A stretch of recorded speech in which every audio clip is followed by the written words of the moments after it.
Jalisco, Guadalajara, los primeros pobladores. Las primeras tribus que habitaron Jalisco fueron los Otonca, Tecuexes, Tepehuanes y los Coanos. La latitud y longitud del estado de Jalisco.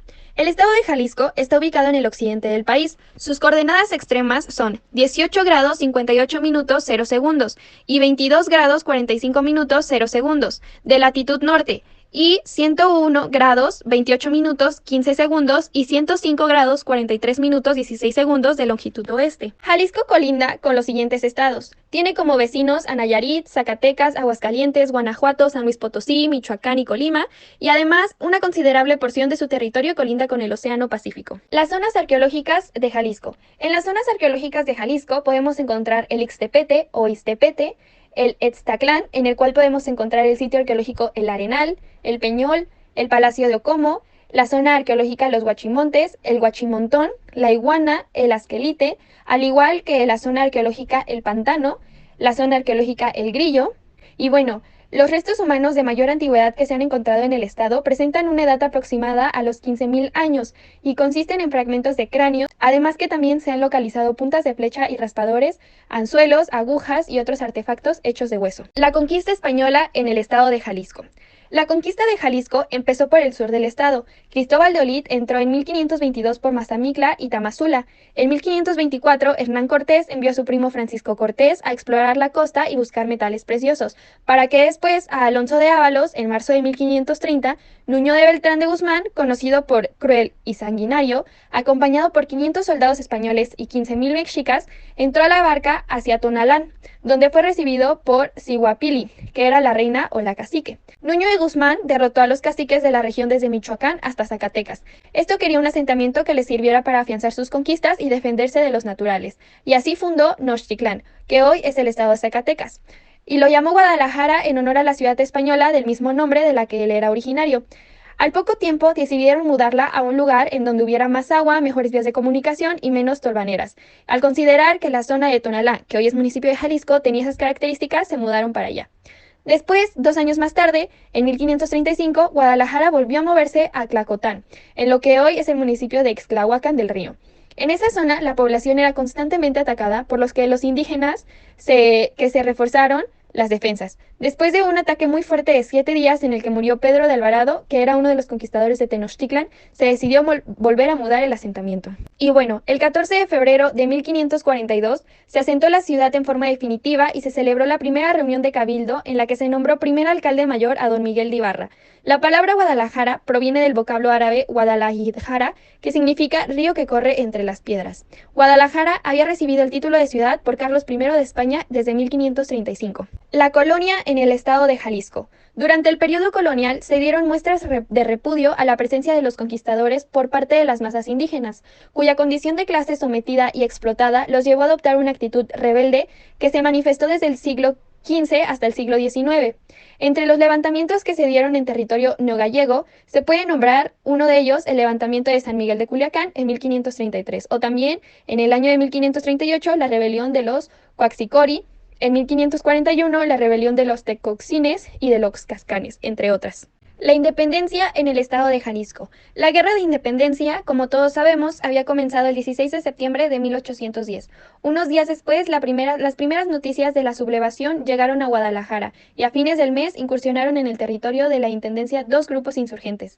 El 4 de octubre de 1810, Torres se había presentado ante Miguel Hidalgo, quien lo comisionó para incursionar para Nueva Galicia y apoderarse de Guadalajara. Tal cometido supo cumplirlo cuando el 11 de noviembre el insurgente entró triunfante a Guadalajara. El 13 de noviembre se unió a la lucha por la independencia el cura de Ahualulco, don José María Mercado, quien defendió la causa con total entrega y valor hasta su muerte, que fue el 31 de enero de 1811, al ser víctima de la traición por defender la causa patriótica. El 26 de noviembre de 1810, Hidalgo hizo su entrada triunfal a Guadalajara después de haber pasado por los municipios de Zamora, La Barca, Atequiza y Tlaquepaque. El 29 de noviembre de 1810 promulgó el decreto de abolición de la esclavitud a fin de organizar el gobierno insurgente. Hidalgo creó los ministerios de Gracia y Justicia y la Secretaría de Estado y del Despacho. También nombró un representante plenipotenciario de México en territorio estadounidense. Por disposición de Hidalgo empezó a publicarse El Despertador Americano.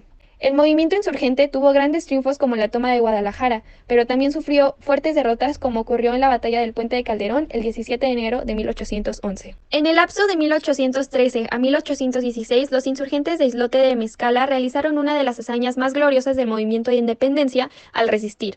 Durante todos estos años, los ataques realistas hasta la firma de la capitulación, el 25 de noviembre de 1816. Durante estos años, el territorio jalisciense fue testigo del gran heroísmo de las huestes al mando del insurgente Pedro Moreno, quien desde 1812 estaba en contacto con los caudillos de Apatzingán. Desde el año de 1813 y hasta 1816, su actividad combatiente no disminuyó en las cercanías de Lagos y León. El 27 de octubre de 1817, el movimiento de independencia perdió a uno de sus más fieles defensores al morir Pedro Moreno, después de que con sus huestes fue sorprendido por sus enemigos al mando de Mariano Reynoso en el rancho El Venadito. Hacia 1821, Agustín de Iturbide, puesto de acuerdo con Vicente Guerrero, propuso el Plan de Iguala. Así, el 13 de junio de 1821 se firmó el Plan de Iguala en San Pedro Tlaquepaque, en la casa marcada con el número 208 de la calle Independencia. La proclamación pública de la independencia se hizo el 23 de junio y ese mismo día se empezó a publicar el periódico oficial con el nombre de Gaceta del Gobierno de Guadalajara. El 16 de junio de 1823 es la fecha en que se conmemora el nacimiento del Estado Libre y Soberano de Jalisco. Su capital es la ciudad de Guadalajara, la cual ha conservado este rango desde el siglo XVI hasta nuestros días. El movimiento del 68 en el estado de Jalisco. Tenemos tres etapas, la primera que abarca todo lo acontecido en el 2 de octubre, la segunda el reencuentro del 2 de octubre y la semana posterior, y la tercera se hablará de lo que vino después de esta fecha. Primero, uno de los personajes principales en este movimiento en Guadalajara fue la Federación Estudiantil de Guadalajara, la FEG. La FEG funcionaba como un órgano de espionaje y de control dentro de las preparatorias y las facultades, y esto era para rendir cuentas al Estado. En 1966, Gustavo Díaz Ordaz, a 2 años de haber sido nombrado presidente electo, se reunió con el Consejo General Universitario, la CGU. En esta reunión se dialogó con estudiantes de la FEG con el propósito de mantener alianza con el presidente y esclarecer el futuro tanto de la Universidad de Guadalajara como el resto de las universidades públicas. El 26 de julio se realizó la primera marcha estudiantil en el Distrito Federal y unos días después, el 30 de julio, en una escuela preparatoria, el ejército lanzó un bazucazo a la puerta principal. Esto provocó la muerte de estudiantes y otros más resultaron heridos. El presidente Díaz Ordaz aprovechó su gira en la Escuela de Agronomía para explicar a los presentes que no esperaba un comportamiento similar de los estudiantes de la UDG. Así que invitó a los presidentes de la FEC de aquellos años, Enrique Alfaro Anguiano, que era padre de Enrique Alfaro, gobernador electo de Jalisco, a difundir el mensaje entre sus compañeros y así seguir sirviendo a México. Después de este acontecimiento, la FEC nombró a Carlos Morales García, que era un exiliado de Guatemala por asesinato, a ser líder policial. Así fue que comenzaron a vigilar los centros universitarios día y noche, y el recién construido edificio de la FEC, que ahora es un planetario de la ciudad, se convirtió en una especie de prisión y campo de tortura para los estudiantes opositores. Ahí se realizaban los patrullajes nocturnos para mantener en control toda la red universitaria. Los estudiantes opositores que no se vieran detenidos por estos sucesos comenzaron a pintar las paredes, a hacer y pegar carteles que demostraban su inconformidad con todo lo que estaba sucediendo. Poco después del regreso a clases, se realizó la marcha silenciosa del 13 de septiembre de 1968, en la que participaron aproximadamente 600,000 personas. En Guadalajara, los medios seguían callados y los estudiantes, por la opresión por parte de la FEC, también. Los grupos de resistencia estudiantil recién comenzaban a consolidarse en las distintas facultades, que eran la de Química, Filosofía y Letras, Leyes, Economía, Contaduría y Artes, aunque aún no tenían la organización y fuerza suficiente para rebelarse contra los gorilas. La segunda etapa. Aproximadamente a las 6:10 de la tarde comenzó la masacre del 2 de octubre. Carlos, un estudiante de la facultad, escuchó la noticia en la radio. Ahí se hablaba de un francotiroteo en contra de los policías de parte de los estudiantes que estaban en la Plaza de las Tres Culturas en Tlatelolco. Entre 15 y 25 personas murieron ahí. Tita, que también era estudiante, por su parte, leyó a la mañana siguiente en un periódico una pequeña nota que hablaba de un enfrentamiento entre estudiantes y autoridades. Las personas creían que el mismo 3 de octubre el pueblo se levantaría en armas, pero eso no fue lo que sucedió, precisó. En Guadalajara, los estudiantes que poco después se convertirían en la Frente de Estudiantes Revolucionarios, la FER, en conjunto con la Juventud Comunista, organizaron un paro de 3 días.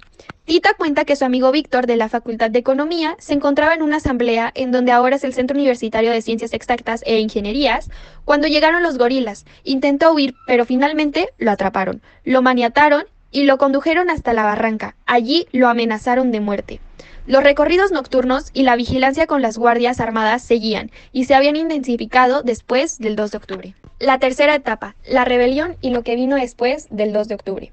A partir del 2 de octubre del 68 hasta 1970, las redes estudiantiles independientes de Jalisco comenzaron a forjarse. Los estudiantes estaban hartos del dominio de la FEC sobre cualquier aspecto estudiantil. Juan Manuel Rodríguez Moreno, conocido como Clark, se convirtió en un dirigente de la Facultad de Administración. Comenzó a organizar juntas con los estudiantes opositores de la FEC. Hacia una universidad libre. Fue el nombre que se le asignó al proyecto que organizaron los estudiantes de la FESO. La estructura de esta nueva federación fue resultado del movimiento del 68. Se siguió trabajando en conjunto y la federación continuó creciendo hasta que el 23 de septiembre de 1970 se consolidó el Frente de Estudiantes Revolucionarios, la FER. A los 6 días de consolidarse la FER, el 29 de septiembre comenzaron a difundir un pliego petitorio de 4 puntos en mitines en las facultades. El primero pedía la renuncia del rector José Ignacio Maciela Salcedo, el segundo, castigo a los responsables de los actos delictivos dirigidos por la FEG, el tercero, luchar por la democracia de la UDG y el cuarto, pedía impulsar una educación crítica al servicio de la ciencia y la sociedad. Y bueno, la lucha seguía, los estudiantes seguían siendo arrestados y otros asesinados, como fue el caso de Arnulfo Prado Rosas, un joven que participó en el movimiento de Guadalajara. Fue asesinado a balazos, sus amigos se encontraban devastados. Tita, que fue su novia en aquellos años, la noticia dolió, aunque siguió luchando en su nombre y en el nombre del resto de los compañeros que fueron asesinados en este proceso de lucha por la democratización. La lucha y el movimiento del 68 nos recuerda que debe haber unión y resistencia. Nos recuerda que no debemos dejar que las instituciones sigan abusando del poder. Y lo más importante, nos recuerda que no hay que olvidar por qué la lucha contra el poder simboliza la lucha contra el olvido. Y no hay que olvidar que uno de los artífices de la matanza del Tlatelolco, Marcelino García Barragán, aún continúa en la rotonda de los jaliscienses, ilustres, sin que allí se señale su evidente participación en los hechos, ya que en 1968, fue la administración de Gustavo Díaz Ordaz, el secretario de Defensa Nacional. Jalisco en la actualidad. Su capital, con su zona conurbada que incluye a los municipios de Zapopan, Tlaquepaque, Tonalá y parte de Tlajomulco de Zúñiga. Es la ciudad más importante después de la capital federal. Es sede de eventos importantes mundial como la Feria Internacional del Libro y los Juegos Panamericanos del 2011. La comida típica de Jalisco.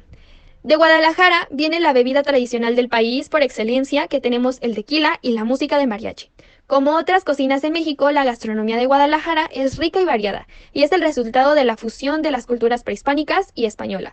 El primero de ellas tenemos la torta ahogada. En esta región se come un bolillo alargado de sabor salado que no se elabora en ninguna otra parte del país, y con el que se prepara la torta ahogada. Uno de los platillos más emblemáticos que no podrás dejar de probar en tu próximo viaje a Guadalajara. Este platillo se prepara con un virote partido a la mitad, al que se agrega carnitas de cerdo y frijoles. La torta se hunde en una salsa roja picante y se sirve con cebollas rebanadas. Después tenemos el pozole. Guadalajara también tiene su propio pozole, un caldo de carne de cerdo rojo, blanco o verde, con granos de maíz y una guarnición de lechuga picada, aguacate, cebolla, rábanos, orégano y chile piquín, y se acompaña con las tradicionales tostadas de maíz. El Día de Muertos en Jalisco. En estas festividades destacan las ofrendas realizadas por quienes amaron a sus familiares y amigos, que hoy ya no habitan en este plano. Los altares los decoran con ropa, comida, bebidas, fotografías y hasta ponen la música que le gustaba a nuestro querido difunto.